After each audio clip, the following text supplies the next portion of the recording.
Taste the Daily. திமுக கூட்டணியில் இருக்கின்ற கட்சிகள் ஊசலாடி கொண்டிருப்பதாகவும் கூட்டணியில் மிகப்பெரிய விரிசல் ஏற்படும் சூழல் உள்ளதாகவும் அதிமுக பொதுச் செயலாளர் எடப்பாடி கே பழனிசாமி விமர்சித்திருக்கிறார்.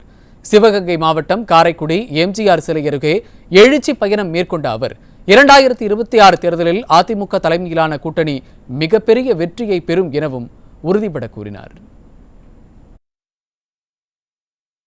திராவிட முன்னேற்ற கழக தலைமையிலே அமைக்கப்பட்ட கூட்டணி தலைவர்கள் ஏதேதோ பேசி வராங்க. அங்கே மிகப்பெரிய விரிசல் ஏற்படுகின்ற சூழ்நிலை ஏற்பட்டு விட்டது. அடுத்த இன்னும் 8 மாத காலம் தேர்தல் இருக்குது. திராவிட முன்னேற்றங்கள் இருக்கிற கூட்டணிகள் அங்கேயோ இருக்குமோ இருக்காத என்ற தெரியாத நிலையில் ஊசலாடி கொண்டு என்பதை மட்டும் நேரத்தில் தெரிவித்து நல்லா சிந்திச்சு பாருங்க. தான் அண்ணன் கூட இருந்தார். 2001 பாரதிய ஜனதா திமுக கூட்டணி வச்சாங்களா இல்லையா? ஏன்னா நீங்கள் போட்டிட்டீங்களா இல்லையா? அண்ணனே சாட்சி. அப்போ பாரதிய ஜனதா அதே கட்சி தானே. இன்றைக்கும் பாரதிய ஜனதா தான். வேற பேரில் இருக்குதா? இன்னைக்கும் அண்ணன் பாரதிய ஜனதா கட்சியில் தான் இருக்காரு. அன்னைக்கு அப்படியே தான் இருக்கிறாங்க. ஆனால் அவர்கள்லாம் கூட்டணி வச்சா நல்லது, நாங்கள் கூட்டணி வச்சா மதவாத கட்சி.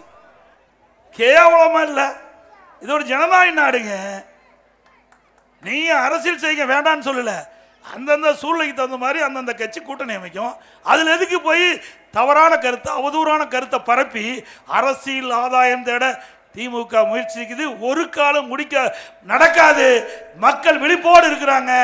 திரு ஸ்டாலின் அவர்களே, நீ எதை வேணாலும் சொல்லுங்க. எங்களை பொறுத்த வரைக்கும் எங்களுடைய கூட்டணி பலம் வாய்ந்த கூட்டணி. அண்ணா திமுக பாரதிய ஜனதா பலம் வாய்ந்த கூட்டணி. ஆகவே எங்களுடைய கூட்டணி தான் 100% தமிழகத்திலே வெற்றி பெறும். 2026 சட்டமன்ற பொதுத் தேர்தலில் அனைத்து இந்திய அண்ணா திராவிட முன்னேற்ற கழக கூட்டணி மிகப்பெரிய வெற்றி பெறும்.